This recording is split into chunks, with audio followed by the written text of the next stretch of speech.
ঢাকার কেরানীগঞ্জ উপজেলাধীন জিঞ্জিরা ইউনিয়নে ত্রয়োদশ জাতীয় সংসদ নির্বাচন ও গণভোট বিষয়ক অবহিতকরণ সভা অনুষ্ঠিত হয়েছে।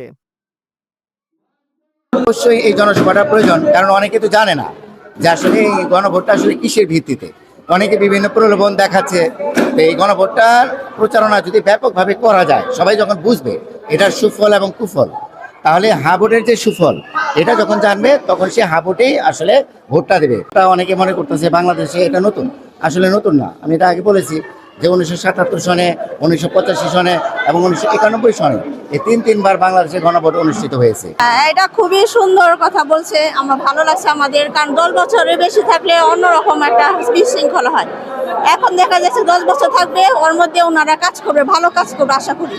হ্যাঁ, অনেকে বুঝতে পারছে। ভালো ভালো ধন্যবাদ এত সুন্দর আয়োজন করার জন্য আর আমাদের ক্লিয়ার বলার জন্য। হ্যাঁ, এটা প্রয়োজন ছিল আমাদের জন্য। আমরা যেহেতু অনেক কিছু জানতে পারি না, এটার মাধ্যমে জানতে পারলাম।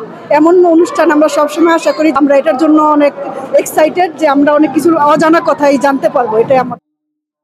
আজ দুপুরে জিঞ্জিরা PM পাইলট গার্লস স্কুলে এই সভায় স্থানীয় ভোটারদের সাথে গণভোট ও নির্বাচনে নিরাপত্তা ব্যবস্থা সহ বিভিন্ন বিষয়ে আলোচনা করেন কেরানীগঞ্জ উপজেলা নির্বাহী কর্মকর্তা ওমর ফারুক। ফেব্রুয়ারি 12 তারিখে জাতীয় সংসদ নির্বাচন ও গণভোট অনুষ্ঠিত হতে যাচ্ছে।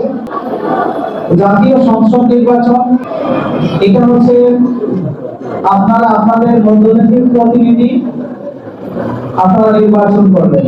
আপনার গণভোট হচ্ছে এমন একটি প্রক্রিয়া যেখানে কিছু প্রচলিত আইন, কিছু নিয়ম, কিছু বিধি যেগুলো আপনাদের সামনে তুলে দেওয়া হয়। সেই ক্ষেত্রে আপনার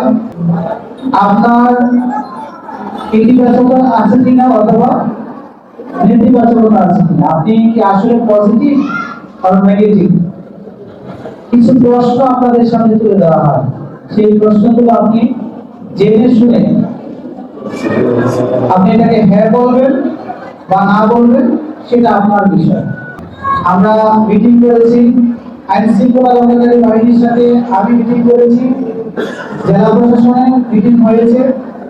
আমি আপনাদেরকে এটা এনশিওর করতে পারি যে আমার বিশ্বাস কেরানীগঞ্জের ইলেকশনের আগে বা পরে কোনো ধরনের বিশৃঙ্খলা হবে না, কোনো ধরনের নিরাপত্তা বিঘ্নিত হবে না। এটা অন্তত আমি বলতে পারি।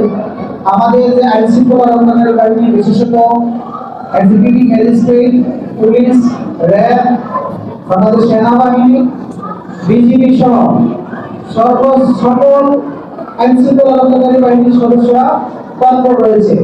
এ সময় আরো উপস্থিত ছিলেন কেরানীগঞ্জ উপজেলা সমাজসেবা কর্মকর্তা ও জিঞ্জিরা ইউনিয়ন প্রশাসক শিবলি জামান।